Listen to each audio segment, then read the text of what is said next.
Assalamualaikum warahmatullahi wabarakatuh. Perkenalkan, nama saya Danti Syafitri, NIM 2000252611617. Saya dari Prodi S1 Pendidikan Seni Tari dan Musik. Di sini saya akan menjelaskan tentang tata rias dan busana tari. Oke, yang pertama kita akan membahas tentang definisi rancang rias dan busana pertunjukan tari. Tata rias merupakan cara untuk mempercantik diri, khususnya pada bagian muka atau wajah. Tata rias pada seni pertunjukan diperlukan untuk menggambarkan atau menentukan watak tokoh di atas pentas. Tata rias juga adalah suatu seni menggunakan bahan-bahan kosmetik untuk mewujudkan wajah peranan dengan memberikan dandanan atau perubahan pada para pemain. Lalu tata busana adalah pakaian tari merupakan segala sandangan dan perlengkapan aksesoris yang dikenakan penari di atas panggung.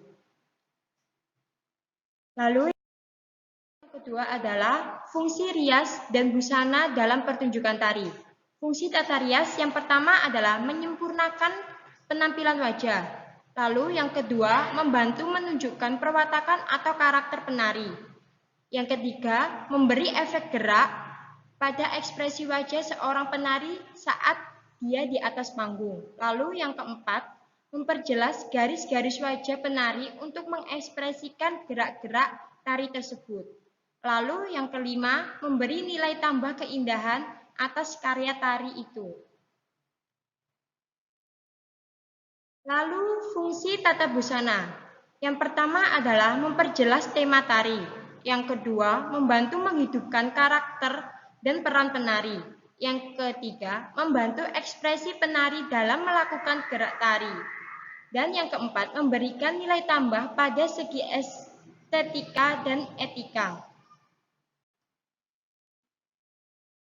Selanjutnya, saya akan menjelaskan tentang apa saja bahan untuk saat kita mau merias wajah dan membuat busana tari.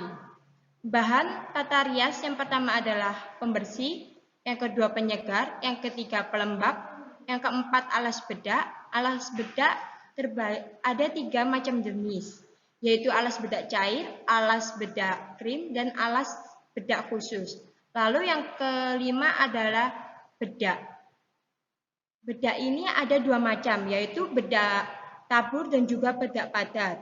Lalu yang keenam bayangan mata, yang ketujuh penyipat mata, yang ke-8 pensil alis, yang ke-9 cat bulu mata, lalu yang ke-10 pemerah pipi, yang ke-11 pemerah bibir, yang ke-12 pemulas bibir, lalu yang ke-13 lem bulu mata. Selanjutnya,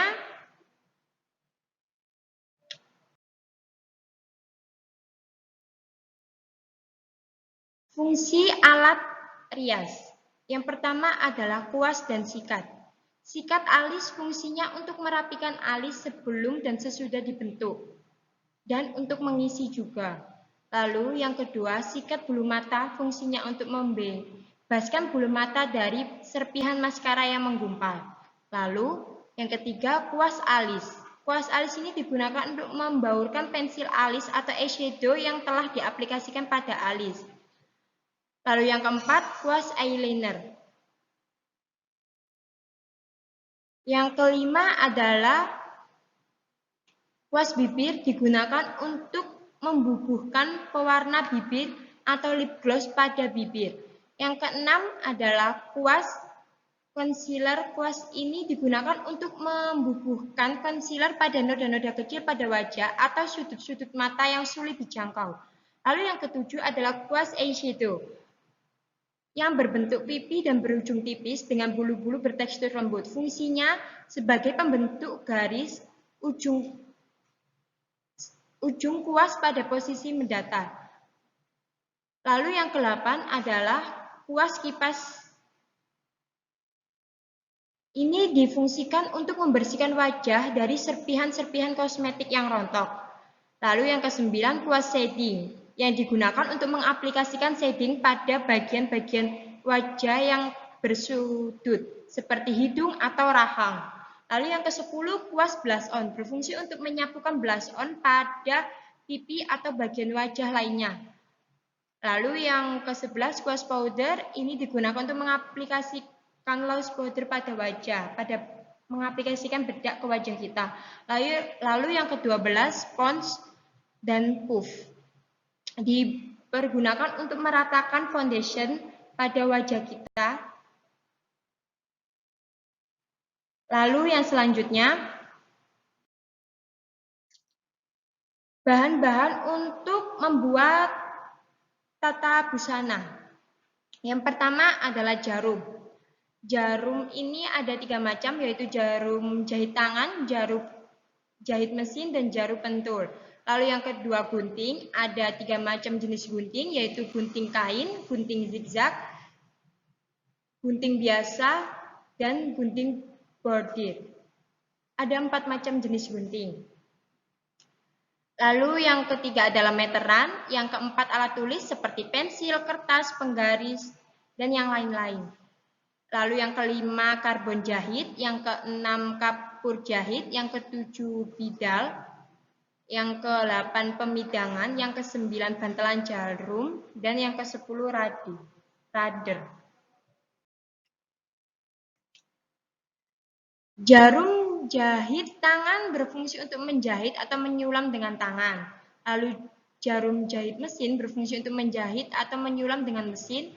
Lalu jarum pentul berfungsi untuk membantu proses menjahit atau menyulam pada saat kita menjahit tersebut. Lalu gunting berfungsi untuk kita menggunting kain yang akan kita gunakan. Lalu yang keempat adalah meteran untuk mengambil ukuran pada kain. Lalu yang keenam alat tulis untuk membuat desain atau pola pada kain tersebut. Lalu yang ketujuh adalah karbon jahit, berfungsi untuk digunakan untuk menjiplak motif pada bahan yang akan dijahit atau dihias.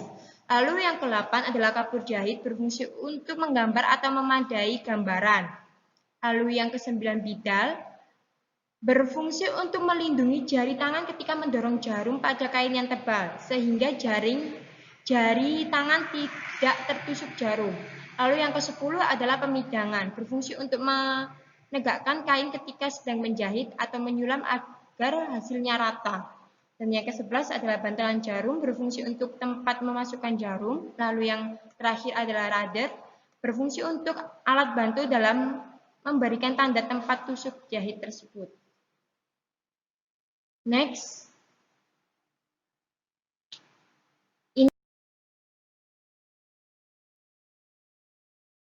Yang terakhir, kita membahas tentang seberapa penting sih rias dan busana dalam pertunjukan tari.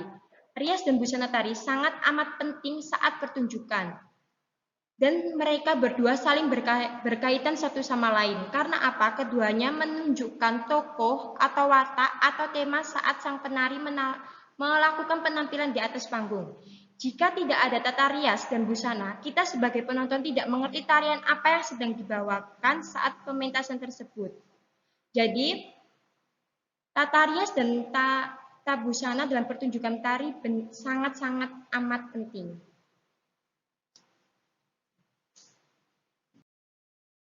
Terima kasih. Sekian presentasi dari saya. Jika ada kesalahan kata, saya mohon maaf sebesar-besarnya. Wassalamualaikum warahmatullahi wabarakatuh.